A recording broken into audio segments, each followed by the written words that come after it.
ફરી એકવાર સ્વામિનારાયણ સંપ્રદાય વિવાદમાં આવ્યો છે।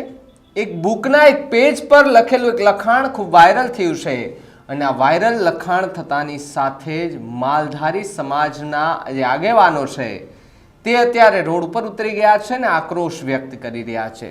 શું લખ્યું હતું એવું તે એ બુકની અંદર એ પેજ પર કે જેને લઈને માલધારી સમાજ આના આગેવાનોમાં એટલો બધો આક્રોશ વ્યાપી ગયો। નમસ્કાર, આપ જોઈ રહ્યા છો ન્યૂઝ રૂમ અને આપની સાથે હું છું ભાવિક। પહેલા તો તમે અમારી ચેનલને સબસ્ક્રાઇબ ન કરી તો અમારી ચેનલને સબસ્ક્રાઇબ કરી લેજો, બેલ આઇકનને દબાવી દેજો જેથી કરીને પડેપડના સચોટ સમાચાર તમને તમારા મોબાઈલ પર તરત જ મળી રહે। સ્વામિનારાયણ સંપ્રદાય ઘણા લાંબા સમયથી આપણે જોઈએ છે કે ગુજરાતની અંદર સ્વામિનારાયણ સંપ્રદાય વિવાદમાં આવે છે। ક્યાંક એવા સ્વામીઓ કે જે સૃષ્ટિ વિરુદ્ધનું કૃત્ય કરે છે અને અમે અનેક એવી મારવાની ઘટનાઓ સામે આવી છે। ત્યાં રહેતા ગુરુકુળમાં એ છોકરાને મારવામાં આવે તેવી બધી ઘટનાઓ પણ સામે આવી છે, પ્રકાશમાં આવી છે। સ્વામીઓ સામે સવાલો ઊભા થાય છે પણ કોઈ જવાબ દેવા માટે તૈયાર નથી। પણ સ્વામી એવું કહે છે કે તમે તમારી ખીચડી પકાવો। એટલે સાહેબ, અમે અમારી ખીચડી નથી પકાવતા, પણ તમે તમારી ખીચડી પકાવો છો ભગવા કપડાં પહેરીને। આ ભગવા કપડા પર આ શોભતું નથી। વાત આજે કરવી છે એક બુકની। એ બુકનું નામ નથી ખબર, પણ આજે જે પેજ વાયરલ થયું છે અને એમાં જે લખવામાં આવ્યું છે એ વાંચીને માલધારી સમાજ રોષે ભરાયો છે અને એમાં લખ્યું છે કે શ્રીમદ રાવ સાહેબ ના ભાઈ આબા સાહેબ પણ ચારિત્રવાન સત્સંગી હતા અને નિત્ય સદગુરુ શ્રી ગોપાળાનંદ સ્વામીના દર્શન સેવા સમાગમનો લાભ લેતા। એક વખત તેમણે સ્વામીએ પૂછ્યું, સ્વામી, મારા કુટુંબીઓ અને મારા સગા એ દ્વારકાની પદયાત્રાએ જવાનું કહે છે, તેનું મારે કેમ કરવું? ત્યાં મને ભગવાન દર્શન આપશે?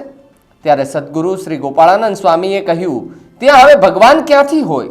જો તમારે પ્રત્યક્ષ ભગવાનના દર્શન કરવા હોય તો વડતાલ જાજો, ત્યાં શ્રી સ્વામિનારાયણ ભગવાન તમારા મનોરથ પૂરા કરશે। સ્વામી શ્રીની અનુમતિ લઈ આબા સાહેબ નીકળ્યા તો ખરા, પણ સગાવાલા જે કુસંગી હતા તેમણે દ્વારકા જવા માટે ખૂબ ટંકો કરી આગ્રહ કર્યો। છેવટે તેમણે દ્વારકા તરફ પ્રણય કર્યું અને દરિયા કિનારે જઈ વહાણમાં બેઠા ત્યારે થોડા સમય બાદ દરિયામાં પ્રચંડ વાવાઝોડું પડ્યું। તેમાં વહાણ પણ ચગડોળે ચડ્યું, જોત જોતામાં ડૂબી પણ ગયું। ડૂબતા ડૂબતા આબા સાહેબે વિચાર્યું, જે સદગુરુ શ્રી ગોપાળાનંદ સ્વામીએ મને વચન કહ્યું હતું તે મેં ન પાડ્યું, તેથી મારે આ કષ્ટ પડ્યું છે। એમ કહી સ્વામિનારાયણ ભજન કરવા માંડ્યા। ત્યારે દયાસાગર શ્રી સ્વામિનારાયણ ભગવાને સદગુરુ શ્રી ગોપાળાનંદ સ્વામી સાથે આબા સાહેબને દિવ્ય તેજોમય દર્શન આપી કહ્યું, આ લાકડાનો કટકો એ તમે હાથમાં પકડી રાખજો એટલે દરિયો પાર કરી શકશો। તમારા કુટુંબીઓ અને તમારા પૂર્વજન્મના વેરી છે, તેથી તમને અવળે માર્ગે લઈ ચાલ્યા છે, પણ તમે અમારા ભક્ત છો તેથી રક્ષા કરી, એમ કહી અદ્રશ્ય થઈ ગયા। આ બુકમાં લખવાનો અને ભાવાર્થ એવો છે કે દ્વારકા તમે જશો દર્શન કરવા તો ન્યા ક્યાંક ભગવાન છે। તમારે જો દર્શન કરવા હોય, સાક્ષાત ભગવાનના દર્શન કરવા હોય તો આવો વડતાલ, તે સ્વામિનારાયણ ભગવાન સાક્ષાત છે। આવું એક બુકના પેજ પર લખવામાં આવતાની સાથે જ ફરી એકવાર ખળભળાટ મચ્યો છે અને હવે માલધારી સમાજ રોડ ઉપર ઉતરી ગયો છે। રાજકોટમાં માલધારી સમાજ ખૂબ બહોળી સંખ્યામાં છે અને આજે આવેદન પણ કદાચ આપવામાં આવ્યું છે।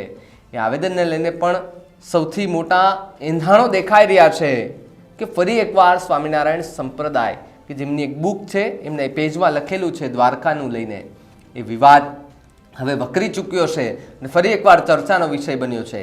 આ મુદ્દા પર માલધારી આગેવાન રણજીત મુંજવાની પ્રતિક્રિયા સામે આવી છે। શું કહ્યું એમને, પેલા એમને સાંભળી લઈએ। ભગવાન દ્વારકાધીશ વિશે જે બફાટ કરવામાં આવ્યો છે, ભગવાન દ્વારકામાં નથી, તમારે જોવા હોય તો વડતાલમાં હોય, એનાથી શું સાબિત કરવા માંગે છે? આ લોકોએ માનસિક વિકૃતિ જે એનામાં આવી ગઈ છે એ છતી કરી રહ્યા છે। બ્રહ્મા, વિષ્ણુ, મહેશ, ગણપતિ દાદા હોય, હનુમાન દાદા હોય, હવે ભગવાન શ્રી કૃષ્ણ જલારામ બાપાને પણ આ લોકોએ બફાટ કરી અને બદનામ કરવાની કોશિશ કરી હતી। ત્યારે આજે ભગવાન શ્રી દ્વારકાધીશ વિશે એવી વાતો કરે તો એને કહું કે ભગવાન તમે જોયો નથી, પણ જોવો હોય તો દ્વારકા ચાલીને આવવું પડે। 10-10 લાખ લોકો માણસ જ્યારે ચાલીને જતા હોય, આંખ, માથું કે પગ નથી દુખતા, આનાથી વિશેષ શું હાજરી હોય? બાવળિયારી જેવું ધામ હોય ત્યાં ભગવાન દ્વારકાધીશ મુળા ગોપીરાસમાં ચક્રાવત થઈને હાજરી આપતા હોય। ભગવાન દ્વારકાધીશ તરાની અંદર 3000 દીકરીના લગ્નમાં 10 દિવસ સુધી દૂધ ન બગડે એવી હાજરી આપતા હોય, આનાથી વિશેષ તમારે શું જોઈએ?